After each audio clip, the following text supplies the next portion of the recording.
I'm Adrian, the cruise and travel guy. Well, that's it. With Celebrity Edge sailing out of Sydney on Sunday, the Australian summer cruise season is officially over. And unless you're jumping on Carnival between now and spring, things are about to get very quiet. Princess is still technically present, but its only year-round ship for Australia, Crown Princess, will soon be off on its world cruise. But if you're thinking about getting cruising in the 2025-2026 summer cruise season, now is the time to act. Remember, when it's time to plan your next cruise or holiday, head to my website first where you can search, compare and book. Although Australia's ports will be quiet for the next 6 or so months, as the end of the year approaches, we'll see plenty of cruise lines return. Royal Caribbean will be back with its big ship Energy. Anthem of the Seas will sail from Sydney for the first time. Voyager of the Seas will return to Australia for the first time in nearly 6 years, sailing from Brisbane. You'll find the usual range of short sampler cruises to the South Pacific, Queensland and New Zealand will come back. Also, you should expect to see shorter cruises in general from Royal Caribbean over the coming seasons. Celebrity Cruises has been winning hearts with its resort at sea luxury, and Celebrity Edge will again return to Sydney. The ship will cruise to New Zealand and far north Queensland, plus will offer a few shorter cruises. For my viewers in New Zealand, you'll even have the chance to sail round trip from Auckland on March 5th. On a 2-week South Pacific cruise. Norwegian Spirit will return and is another great option for those of you based in New Zealand, as you'll be able to eliminate at least one international flight. The ship will pretty much sail exclusively between Sydney and Auckland, but only on one-way itineraries. Holland America's Noordam is ideal for longer, more destination-rich itineraries. One cruise to note is a 14-night Christmas New Year's cruise. It sails round-trip from Sydney to ports like Kangaroo Island, Phillip Island and Port Arthur.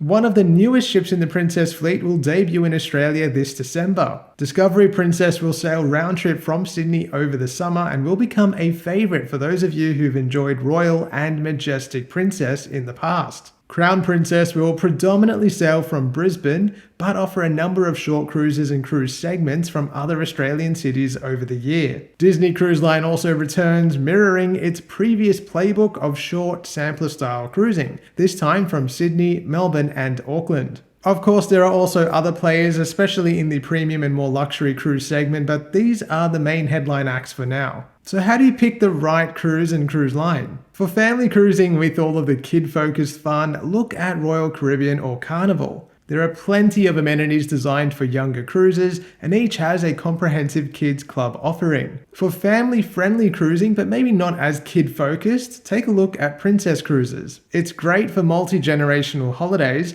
and although lacking the water slides and water parks of its rivals, offers excellent kids club activities. You can even have a look at my kid-specific Princess Cruises review linked in the description below. For a short getaway with friends or with your significant other, take a look at pretty much any cruise line actually. You'll find plenty of sampler cruises or weekend style cruises throughout the season on most cruise lines. Just don't expect total relaxation. People are usually trying to make the most of their limited time on board. You can actually watch my review of a 2-night cruise on the equal largest ship to sail from Australia, Quantum of the Seas, by clicking the link in the description below. Some of these can be good value too, but those which fit the dates of a long weekend are really popular and therefore can be priced accordingly. Those looking for something longer and more immersive should take a look at Princess, Holland America and Norwegian. For solo cruises, Norwegian Cruise Line, Royal Caribbean and Celebrity typically offer studio-style cabins that mean you can avoid paying a solo or single supplement,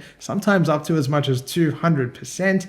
So keep an eye out for those cabin types. They're not available on every ship and they do sell out quickly because they are so limited, but it's a good way to avoid paying extra for someone who's not cruising with you. Those seeking the best value should ideally book a cruise as soon as it goes on sale, but if you've missed the boat on that one, keep an eye, and you're flexible, keep an eye on last minute departures. Some of these can be very sharply priced. Also note that only Carnival and Princess use the Australian dollar on board, so for other cruise lines you'll need to consider the added cost of converting our currency to the US dollar when factoring in any onboard spending. Many of these cruises have been on sale for months, so if you're considering a cruise for summer 25-26, then now is the best time to act. For a number of reasons, Australia will face reduced cruise capacity over the coming years, so apart from the odd voyage, you can generally expect prices to head up and not down as we get closer to departure. Some cruise lines even offer refundable deposit terms, and some have generous cancellation terms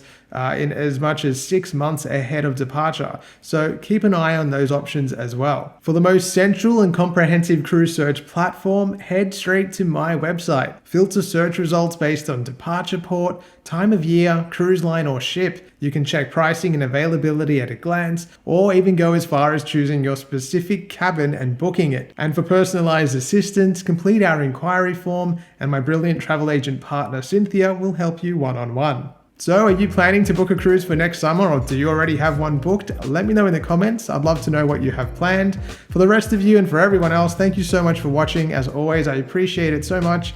And you can stay tuned to my Facebook and Instagram pages at The Cruise and Travel Guy to stay up to date with my travels as they happen. But as always, you'll find my full reviews on my channel here on YouTube. So thanks again for watching, and I'll see you soon. I'm Adrian, the Cruise and Travel Guy. Well, that's it. With Celebrity Edge sailing out of Sydney on past... Well, that's it. With Sydney's... The ship will pretty much sail exclusively between Sydney and Auckland during the summer months, but only in one direction.